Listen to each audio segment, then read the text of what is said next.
Good morning. Welcome to Forums, Speaking Forums. This will be the last Forums for this semester.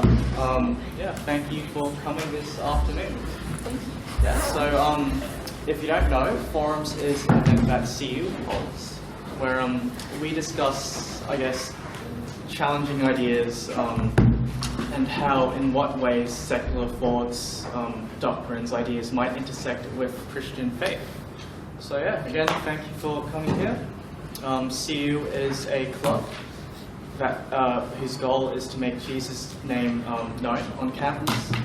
And yeah, so our speaker today will be Larissa Ocampo, and she'll be talking on charity, Rethink charity.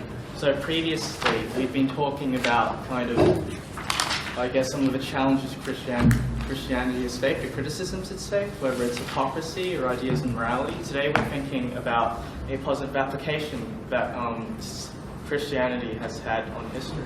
So yeah, it'll be really good.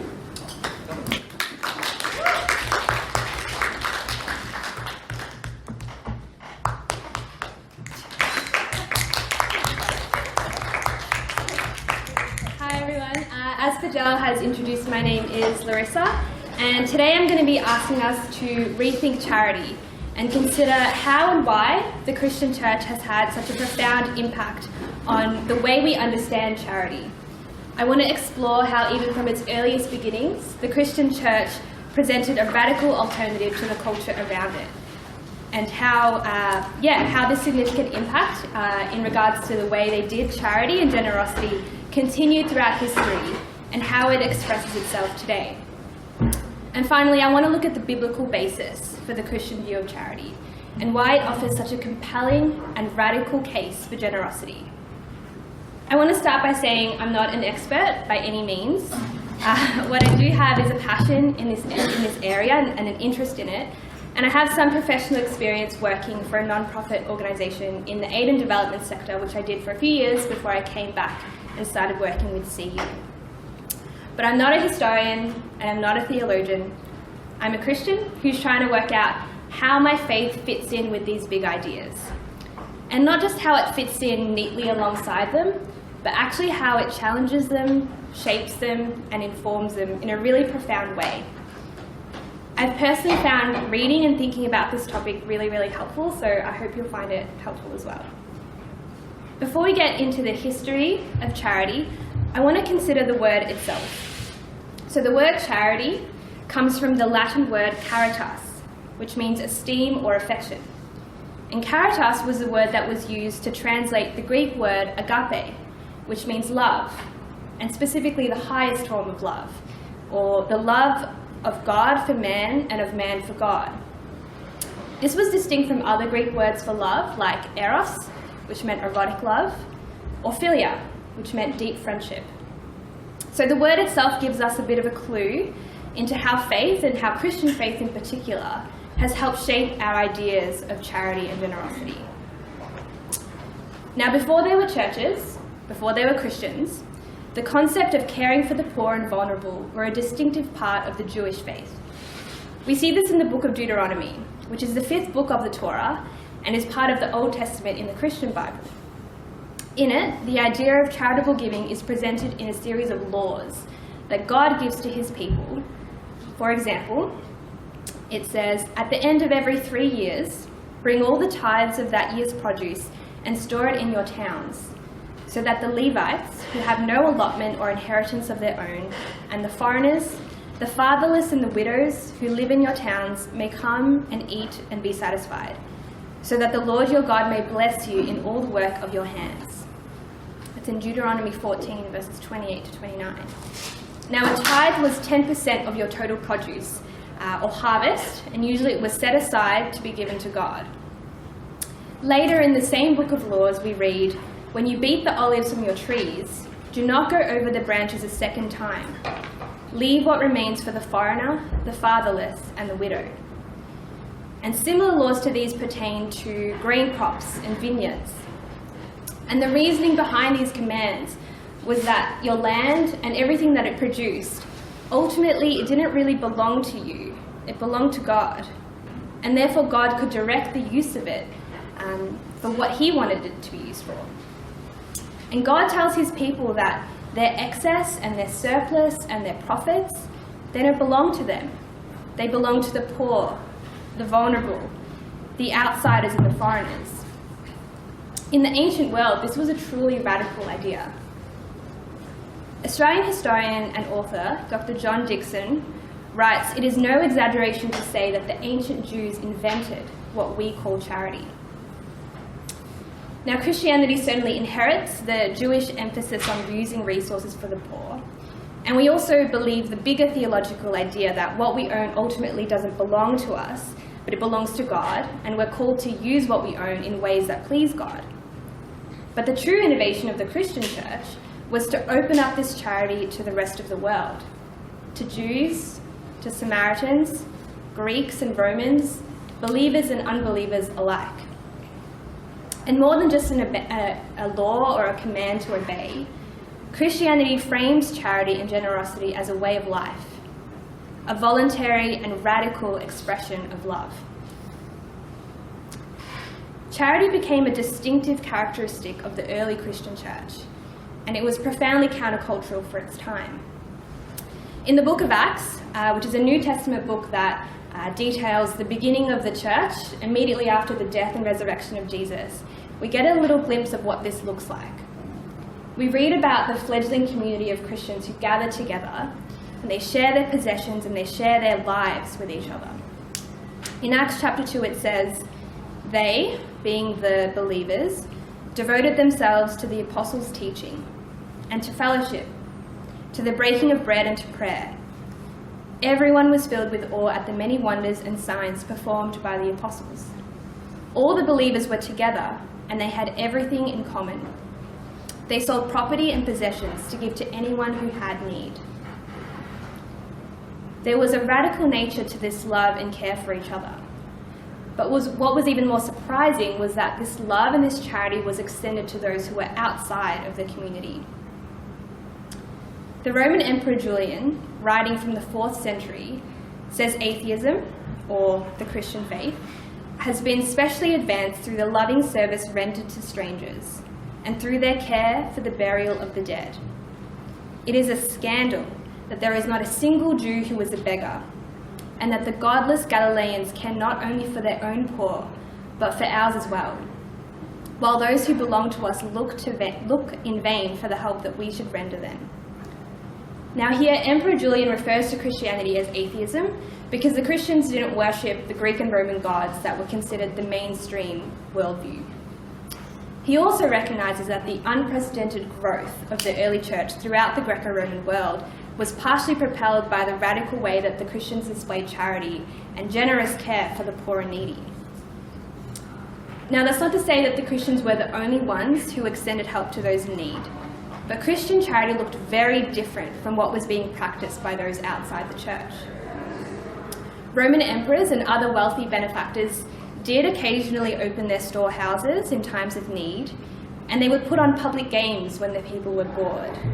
These services were called benefaction, but they were usually only available to the Roman citizens, and they weren't the mass of the destitute people who were in the empire.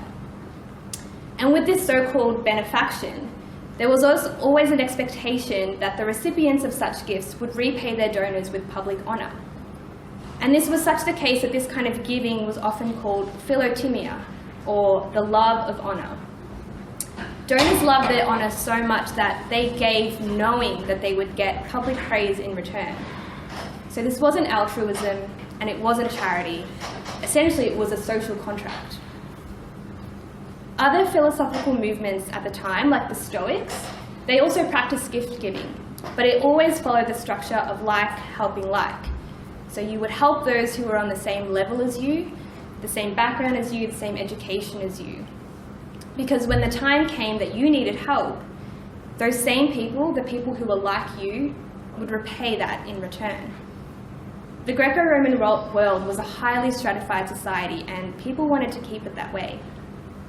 Christianity comes along and upends this structure completely.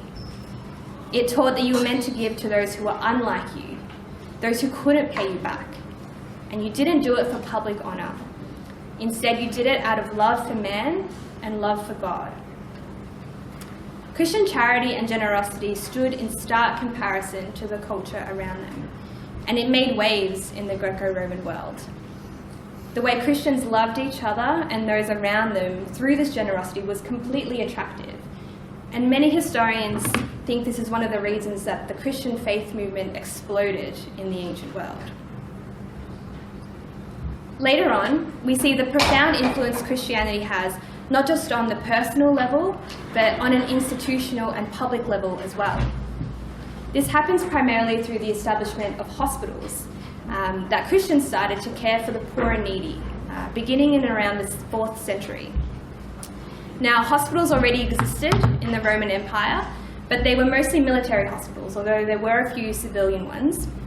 And the main function of these civilian hospitals was to care for wealthy people, or so that wealthy people could send their sick slaves to them for treatment, so that the household wouldn't have to dispose of their sick slave.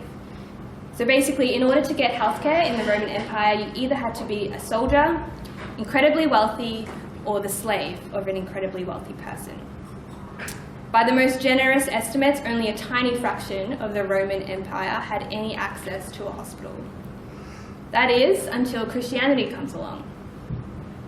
Anne Hansen, a historian of ancient medicine at Yale University's Department of Classics, writes, "The general public was not serviced by hospital facilities until the empire had become Christian, and charity for the sick and dying was considered part of the Christian's duty." Christians built an entirely new institution that became the model for our modern concept of the hospital. And it wasn't just healthcare that was revolutionised. Christian charitable institutions were also designed to shelter and feed the poor, to provide clothing, and to perform other caring functions. And later, Christians led the creation of educational institutions because they wanted everyone to be able to read and write so that they could read the Bible for themselves.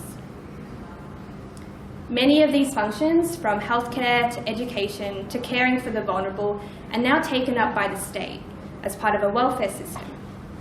But they have their origins in charitable institutions run by the church. They were seen as an outworking of the Christian faith. So where does this impetus for charitable service come from within Christianity? Obviously, as we talked about earlier, the Jewish tradition and Old Testament law that commands such provision for the poor is part of it. But the underlying reason for Christian charity is found even before such laws were given. It starts with the creation account that's found in the first book of the Bible, Genesis, where it says that God created humankind in his own image.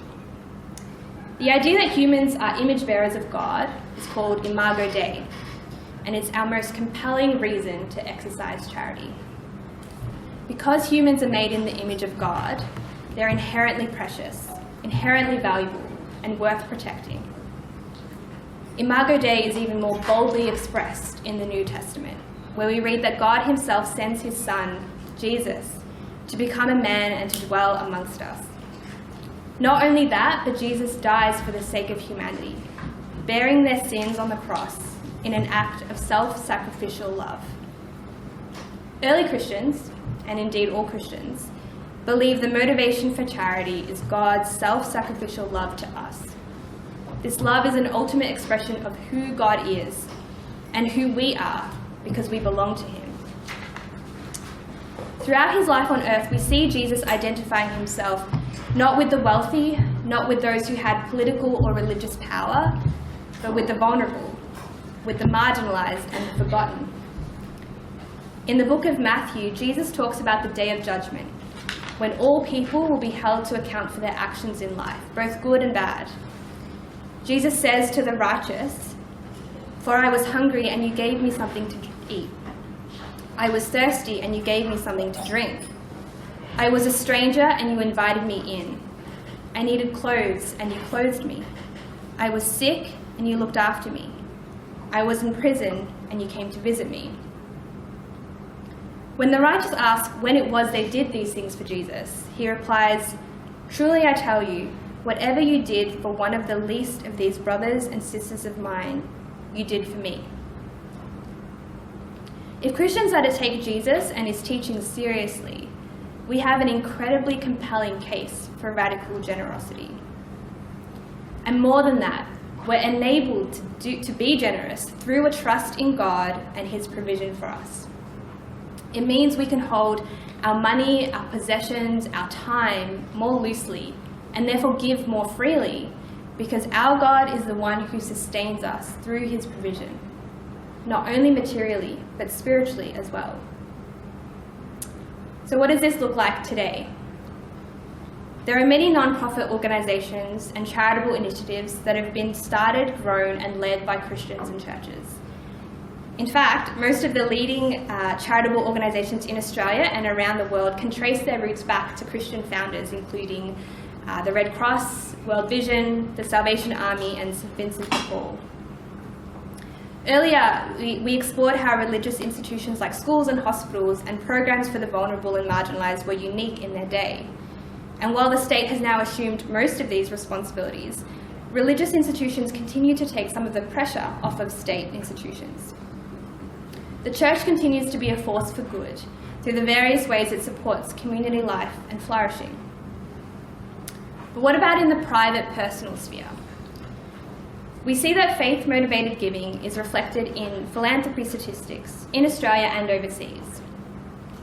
A 2017 study by the Giving Institute in the United States found that someone with a religious affiliation was more than 2 times more generous than someone without a religious affiliation. The study showed that religious people were more likely to give, with 62% of religious households giving to charity, compared with only 46% of non-religious households. It also showed that they were more generous with their giving. On average, religious households donated $895 more to charity annually than households with no religious affiliation. Last year, an Australian report by Deloitte Access Economics found that the religious were much likelier to become volunteers and to donate, and that their help was not confined to people who belong to their own religions. Now, I'm not here to argue that Christians or churches have a monopoly on charitable giving, or that people of faith are the only ones who want to do good in the world.